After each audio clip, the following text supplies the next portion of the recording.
السلام عليكم ورحمة الله وبركاته. إن الحمد لله والصلاة والسلام على رسول الله وعلى آله وصحبه ومن والاه أما بعد.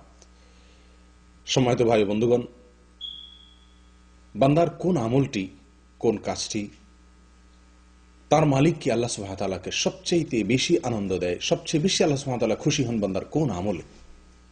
এই প্রশ্নের উত্তরে আমরা অনেকেই হয়তো নামাজ বা সালাতের কথা বলবো, অনেকেই যাকাত বা সাদকার কথা বলবো, অনেকেই হয়তোবা আমরা মা বাবার প্রতি সদ্ব্যবহারের কথা বলবো, আমরা হয়তো অনেকেই আত্মীয় স্বজনের সাথে সম্পর্ক রক্ষা বা স্থাপনের কথা আমরা বলবো, অনেকেই হয়তো আমরা সিয়াম বা অন্য কোনো আমলের কথা বলবো। কিন্তু না বন্ধু, আল্লাহ সুবহানাহু ওয়া তাআলার কাছে সব আমলই প্রিয়, পছন্দনীয়, এতে কোনো সন্দেহ নেই। কিন্তু আল্লাহর পছন্দনীয় কাজের ভিতর সবচেয়ে যে আমলটি আল্লাহকে সবচেয়ে বেশি আনন্দ দেয়, সবচেয়ে বেশি আল্লাহ তাআলা খুশি হন, তার বর্ণনা এসেছে সহিহ মুসলিমের একটি বর্ণনা, যেটি বর্ণনা করেছেন আনাস বিন মালিক রাদিয়াল্লাহু তাআলা আনহু। নবী সাল্লাল্লাহু আলাইহি সাল্লাম সেই হাদিসে আমাদেরকে একটি উপমার মাধ্যমে বিষয়টি বুঝিয়েছেন। তিনি বললেন, এক ব্যক্তি সফর করেছে কোন একটা মরুভূমির পথে, তার সাথে যে সওয়ারি ছিল, বাহন ছিল, ঘোড়া কিংবা ওট অথবা গাধা তার পিঠে, সেই ব্যক্তির দানা পানি, তার সফরের সমস্ত পাথেয় প্রয়োজনীয় জিনিসপত্র ছিল। কোনো এক জায়গায় তিনি বিশ্রামের জন্য যাত্রা বিরতি করলেন, শুয়ে পড়লেন। ঘুম থেকে জেগে দেখলেন তাঁর সে সওয়ারি সমস্ত দানা পানি সবকিছু নিয়ে উধাও হয়ে গেছে, নিরুদ্দেশ হয়ে গেছে। তার কোনো খোঁজ খবর পাওয়া যাচ্ছে না। ডানে বামে, সামনে পিছে, চতুর্দিক তিনি চেয়ে দেখলেন, কোথাও তিনি তাঁর সে সওয়ারির কোনো নাম গন্ধ লেশ মাত্র তিনি পেলেন না। নিরুপায় হয়ে নিরাশ হয়ে গেলেন। আশা ছেড়ে দিলেন যে তাঁর সে সওয়ারি আর ফিরে আসবে, অথবা তাঁর সে দানা পানি তিনি পাবেন এবং তা দিয়ে তাঁর জীবন নির্বাহ করবেন। ক্ষুধায় কাতর হতে হতে দুর্বল থেকে দুর্বল হয়ে পড়লেন। একটি পর্যায়ে কোনো এক গাছের নিচে তিনি শুয়ে পড়লেন, মৃত্যুর জন্য অপেক্ষা করছেন যে এই মরুভূমিতে, জনমানব শূন্য মরুভূমিতে কোনো লোক এসে আমাকে বাঁচাবে, কেউ এসে আমাকে আশ্রয় দিবে, কেউ সাহায্য করবে। এই আশা একান্তই দুরাশা ছাড়া কিছুই নয়। সেজন্য তিনি মৃত্যুর জন্য অপেক্ষা করছিলেন এবং এক পর্যায়ে তার ঘুম বা তন্দ্রা এসে গিয়েছিল।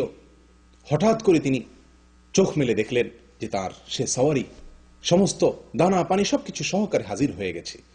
প্রিয় বন্ধু, এই লোকটি তার জীবনের সবচেয়ে এই কঠিনতম মুহূর্তে তার সেই সওয়ারিকে ফিরে পেয়ে যতটা আনন্দিত হন, যতটা খুশি হন, তার মাত্রাটা কি হতে পারে নবী সাল্লাল্লাহু আলাইহি সাল্লাম উপমা দিয়ে আমাদেরকে বুঝিয়েছেন। লোকটি খুশি হয়ে আনন্দের আতিশয্যে বলে বসলো আল্লাহ সুবহানাহু ওয়া তাআলাকে লক্ষ্য করে, হে রব, হে আল্লাহ, আনতা আবদি ওয়া আনা রব্বুক, অর্থাৎ আমি তোমার মালিক, আমি তোমার রব, আর তুমি আমার গোলাম। আল্লাহকে বলছেন, অর্থাৎ আনন্দের আতিশয্যে অতিমাত্রায় আনন্দিত হয়ে তিনি খেই হারিয়ে ফেলেছেন, উল্টো বলে ফেলেছেন। বলার কথা ছিল আল্লাহ সুবহানাহু ওয়া তাআলাকে লক্ষ্য করে, হে আল্লাহ, আনতা রব্বি ওয়া আনা আবদুক, আল্লাহ আপনি আমার রব, আমি আপনার গোলাম। শুকরিয়া আদায় করে আল্লাহকে এই কথা বলার কথা ছিল, কিন্তু তিনি উল্টিয়ে ফেলেছেন। অর্থাৎ আল্লাহকে গোলাম এবং নিজেকে রব বলে তিনি মন্তব্য করলেন। এটা হলো আনন্দের আতিশয্যে লোকটি এরকম করে ফেলেছেন। এই লোকটি যেরকম আনন্দিত হয়, তার আনন্দের মাত্রা, তার আনন্দের সীমা পরিসীমা যেরকম পৃথিবীর যে কোনো আনন্দকে ছাড়িয়ে চলে যায়, জীবন ফিরে পাওয়ার আনন্দটা যত বেশি। একজন মানুষ যখন আল্লাহর কাছে তওবা করে ফিরে আসে, কোনো অপরাধ কর্ম ছেড়ে দেয়, কোনো গুনাহ আল্লাহকে সন্তুষ্ট করার জন্য ছেড়ে দেয়, আল্লাহর ভয়ে যখন সে সুন্দরের পথে ফিরে আসে, আল্লাহর নির্দেশের পথে ফিরে আসে, আল্লাহর হুকুমের পথে ফিরে আসে, কোরআন এবং সুন্নাহর দিকে ফিরে আসে, নফস এবং প্রবৃত্তির তাড়না থেকে ফিরে আসে, নবী সাল্লাল্লাহু আলাইহি সাল্লাম বলেন, লাল্লাহু আশাদ্দু ফারহান বিতাওবাতি আবদিহি হিনা ইয়াতুবু ইলাইহি।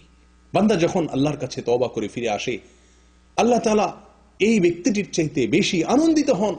এই ব্যক্তিটি তার সওয়ারিকে, তার দানা পানিকে, তার জীবনকে ফিরে পেয়ে যতটা আনন্দিত হন, আল্লাহ সুবহানাহু ওয়া তাআলা বান্দা যখন ফিরে আসে তওবা করে, বান্দা যখন তার ভুল বুঝতে পারে, যখন লজ্জিত হয়, যখন অনুতপ্ত হয়, যখন সে আল্লাহর রহমতের কোলে চলে আসে, যখন সে আল্লাহর কাছে আশ্রয় নেয়, যখন সে লজ্জায় মাথা নত করে, চোখের পানি ছেড়ে দেয়, ফিরে আসে সুন্দরের পথে, পরিচ্ছন্নতার পথে, আল্লাহ সুবহানাহু ওয়া তাআলা তখন এত বেশি খুশি হন যে খুশিটা ওই ব্যক্তির জীবন ফিরে পাওয়া খুশির চাইতে বেশি।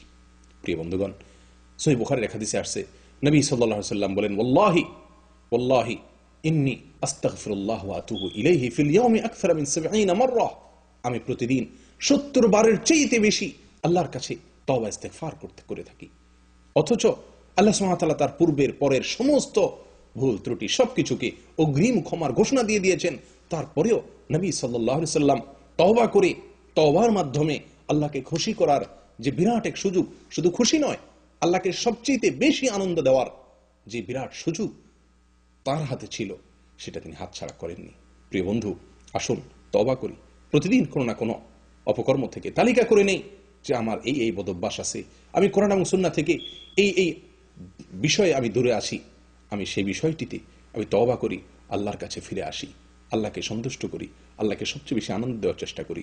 উলামায়ে কেরাম বলেন, জান্নাতি লোকের একটি অন্যতম বড় লক্ষণ হলো তারা কোন অপরাধ হয়ে গেলে ব্যাকুল হয়ে যান, অস্থির হয়ে যান, পাগল পরা হয়ে যান, চোখের পানি ছেড়ে দেন, লজ্জিত হন, আয়নায় নিজের চেহারা দেখতে নিজের প্রতি নিজের ঘৃণাবোধ হয়, লজ্জাবোধ হয় যে আমি আমার আল্লাহকে অসন্তুষ্ট করেছি, আমি বড় অবাধ্য, আমি বড় নিমুখ হারাম। প্রিয় বন্ধু, আল্লাহকে সন্তুষ্ট করার সবচেয়ে শর্টকাট পথ, সবচেয়ে সহজ পথ, আল্লাহকে আনন্দ দেওয়ার সবচেয়ে সেরা উপায় আল্লাহর কাছে তওবা করা।